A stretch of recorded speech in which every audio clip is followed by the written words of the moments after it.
आज कई दिनों के बाद लेक्चर वीडियो बनाया जा रहा है क्योंकि बीच में वायरल फीवर होने के नाते इधर लगभग सप्ताह 10 दिनों से हमने कोई लेक्चर नहीं बनाया, वीडियो नहीं बनाया। लेकिन अब स्वास्थ्य काफ़ी हद तक ठीक है तो सोचा गया कि क्यों न काम फिर से शुरू करते हैं। और आज हम बात करेंगे इस वीडियो के क्रम में, इस लेक्चर के क्रम में मौलिक अधिकारों से।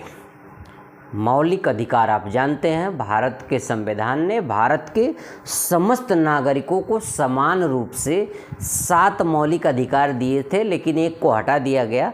तो अभी भी कुल 6 मौलिक अधिकार प्रदान किए हैं। मौलिक अधिकार से तात्पर्य यह है कि ये वे अधिकार हैं जो किसी भी भारतीय नागरिक के जीवन के लिए बहुत ही आवश्यक हैं, जीवन गरिमापूर्ण जीने के लिए। यानी यूँ कहें कि भारत के समस्त नागरिकों को गरिमापूर्ण जीवन जीने के लिए इन अधिकारों की आवश्यकता पड़ती है। तो इन्हीं अधिकारों में से आज हम पहले अधिकार की बात करेंगे, समानता का अधिकार। पहला अधिकार क्या है? समानता का अधिकार। इस समानता के अधिकार यानी राइट टू इक्वलिटी के बारे में बात करेंगे। समानता के अधिकार के बारे में जो भारत के संविधान के अनुच्छेद 14 से अनुच्छेद 18 तक वर्णित है। यानी समानता का अधिकार भारत के संविधान में अनुच्छेद 14 से अनुच्छेद 18 तक इसका वर्णन किया गया है। हम इसके बारे में आज बात करेंगे कि इस समानता के अधिकार यानी राइट टू इक्वलिटी के अधिकार में क्या क्या चीज़ें शामिल की गई हैं। एक बार ब्लैक बोर्ड पर, फिर उसके बाद लेक्चर विस्तार से। समानता का अधिकार अनुच्छेद 14 से अनुच्छेद 18 तक, राइट टू इक्वलिटी समानता का अधिकार। समानता का अधिकार भारत में लोकतंत्र की नींव है, जो यह सुनिश्चित करता है कि देश का हर नागरिक गरिमा और सम्मान के साथ जीवन जी सके। इसलिए समानता का अधिकार भारत के सभी नागरिकों के लिए ज़रूरी है। इस 14 से 18 अनुच्छेद तक क्या क्या अधिकार दिए गए हैं समानता के लिए, समानता स्थापित करने के लिए, इन्हें देखें। सबसे पहली बात जो है, विधि के समक्ष समानता। अनुच्छेद 14 में ऐसी व्यवस्था दी गई है कि भारत के प्रत्येक नागरिक के लिए कानून समान रूप से कार्य करे।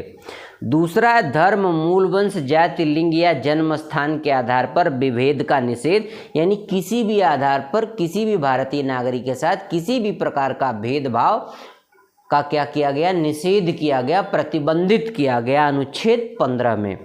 लोक नियोजन यानी सरकारी नौकरियों में अवसर की समानता के लिए अनुच्छेद 16 है। और अस्पृश्यता यानी छुआछूत के अंत के लिए भारत का संविधान का अनुच्छेद 17 है, राइट टू इक्वलिटी के मौलिक अधिकार में। और उपाधियों का अंत की व्यवस्था की गई अनुच्छेद 18 में, ताकि समानता कायम की जा सके। आइए एक एक करके इन पे चर्चा करते हैं। सबसे पहली बात जो समानता की बात होती है उसमें आता है विधि के समक्ष समानता, अनुच्छेद 14।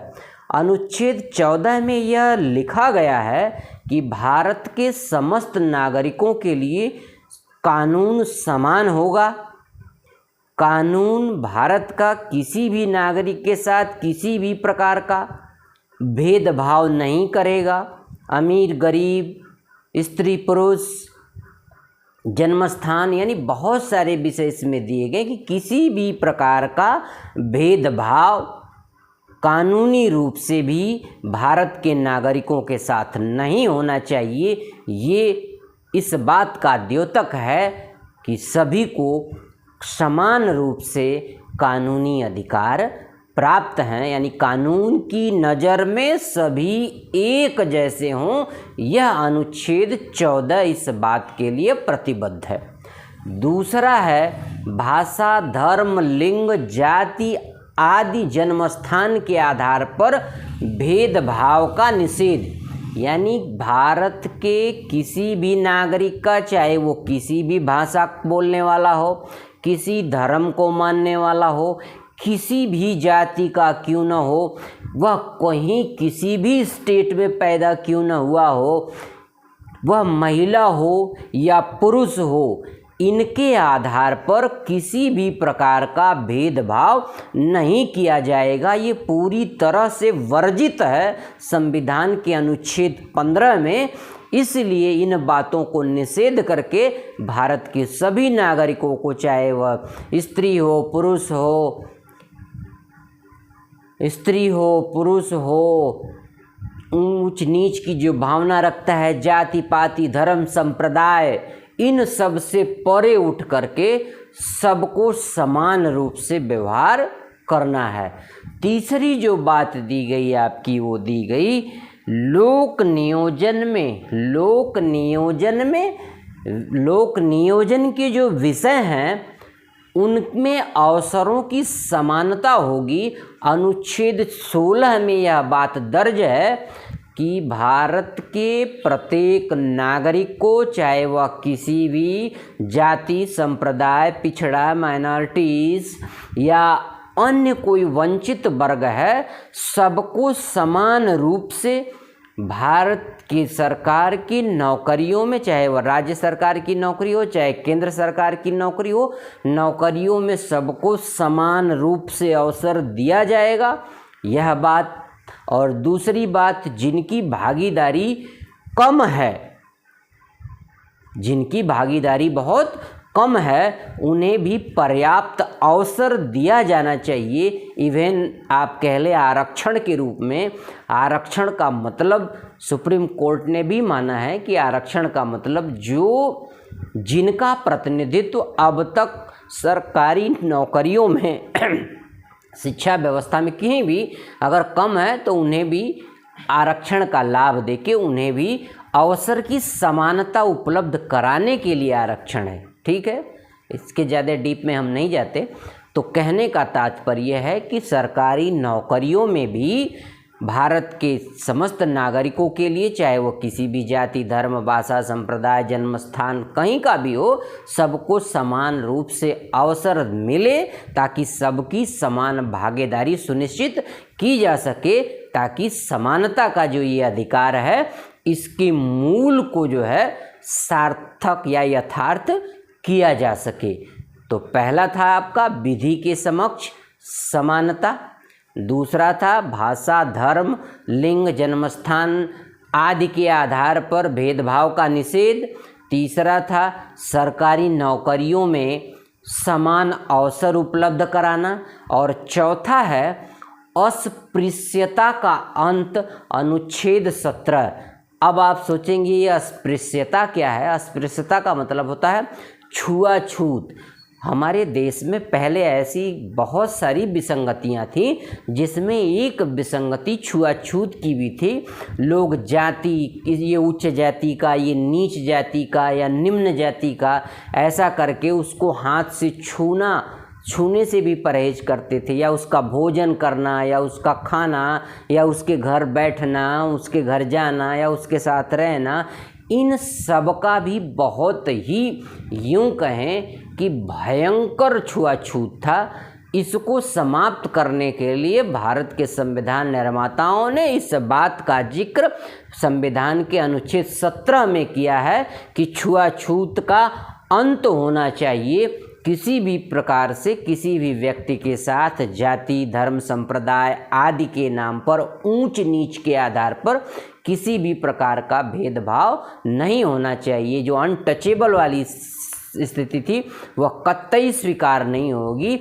इसके लिए 26 जनवरी 1950 को जब भारत का संविधान लागू हुआ, ये बात उसी समय से अनुच्छेद 17 के तहत समानता के अधिकार में शामिल कर दी गई थी कि किसी की भी साथ किसी भी प्रकार का अनुचित भेदभाव नहीं होगा, सभी समान हैं। और ये फिर 1955 में भारतीय संसद ने इसे पारित किया, अस्पृश्यता निषेध अधिनियम पारित किया। फिर 1976 में, यहाँ देखें 1976 में फिर इसे संशोधित करके इसे प्रोटेक्शन रूल बना दिया गया। कहने का मतलब अस्पृश्यता छुआछूत के अंत के लिए अनुच्छेद 17 है। 1955 में इसको संसद से पारित करा करके इसे निषेध अधिनियम बनाया गया था और 1976 में संशोधित करके इसे प्रोटेक्शन रूल बना दिया गया, संरक्षण अधिनियम बना दिया गया। तो इस तरह से ये व्यवस्था किसके लिए है? समाज में समानता लाने के लिए है, इक्वलिटी लाने के लिए है। और आखिरी जो समानता के अधिकार में अनुच्छेद 18 कहता है, वह कहता है उपाधियों का अंत। कहने का मतलब जब अंग्रेज़ों का शासन था तो अंग्रेज़ों ने बहुत सारी उपाधियां दे रखी थी, जैसे राजा, महाराजा, सम्राट। इससे क्या होता था, ये उपाधियां लोगों में क्या करती थी? गैर बराबरी पैदा करती थी। तो इसलिए इन उपाधियों पर रोक लगा दी गई कि भारत का कोई भी नागरिक नियमानुसार अपने नाम के सामने राजा, महाराजा, रानी, महारानी नहीं लगाएगा। इवन शिक्षा में जैसे डॉक्टर की उपाधि है, सेना में ब्रिगेडियर, कैप्टन की उपाधि है, ये एक अलग विषय है। ठीक है, जो गैर बराबरी, जैसे कोई अपने आप को महाराजा लिखे और महाराजा करके बाकी को छोटा समझने लगे, तो ऐसी जो उपाधियां थी उनके अंत का विवरण अनुच्छेद 18 में किया गया कि ऐसी उपाधियां अब भारत में नहीं चलेंगी जो भारत के नागरिकों के बीच में समानता के लिए घातक सिद्ध होती हैं। यानी यूँ कहें कि इस मौलिक अधिकार के हनन का कुत्सित प्रयास करती हैं। ऐसा इनसे क्या होता है, असमानता नजर आती है। इनके अंत का भी प्रावधान अनुच्छेद 18 में किया गया। तो इस तरीके से समानता का जो अधिकार है भारतीय संविधान की नींव है, एक तरह से आप कह सकते हैं। समानता का जो राइट टू इक्वलिटी है वो भारत के संविधान में भारत के नागरिकों के लिए एक तरह से नींव है, जो भारत के समस्त नागरिकों को बिना किसी भेदभाव के, समझिए, चाहे किसी भी प्रकार का भेदभाव हो, बिना किसी भेदभाव के भारत के समस्त नागरिकों को सम्मानपूर्ण, गरिमापूर्ण जीवन जीने का हक प्रदान करता है। ये संविधान के अनुच्छेद 14 से अनुच्छेद 18 तक शामिल है। कौन सा अधिकार? समानता का अधिकार, राइट टू इक्वलिटी का अधिकार। और इन अधिकारों का मूल मंतव्य था भारत के प्रत्येक नागरिकों का, चाहे वो कानूनी रूप से हो, भाषा, धर्म, लिंग, जन्मस्थान के आधार पर हो, सरकारी नौकरियां हों, छुआछूत हो या उपाधियों का अंत हो, ये 14 से 18 तक के अनुच्छेद भारत के समस्त नागरिकों में काफ़ी हद तक समानता लाने के लिए प्रतिबद्ध हैं। और इसका असर दिखता भी है। आप पुराने ज़माने के लोगों से पूछें, उस समय की स्थिति और वर्तमान की स्थिति आप देखें तो आपको लगेगा कि नहीं, वास्तव में भारत के संविधान निर्माताओं ने इन समानता के अधिकारों की जो बात करी उस पे हम काफ़ी हद तक आगे बढ़ चुके हैं। तो आज के लेक्चर में हम समानता के अधिकार की बात कर रहे हैं। अगले लेक्चर में हम दूसरे मौलिक अधिकार, स्वतंत्रता के अधिकार की बात लेकर के आएंगे। तब तक के लिए इजाज़त दीजिए। आज के लिए सिर्फ इतना ही। फेसबुक पर हैं तो लाइक कीजिए, फॉलो कीजिए, कमेंट कीजिए, शेयर कीजिए। अगर यूट्यूब पर हैं तो चैनल को सब्सक्राइब कीजिए, बेल आइकन दबाइए ताकि अगला नोटिफिकेशन आपको तुरंत मिले। और आज के लिए सिर्फ इतना ही। जय हिंद, जय भारत।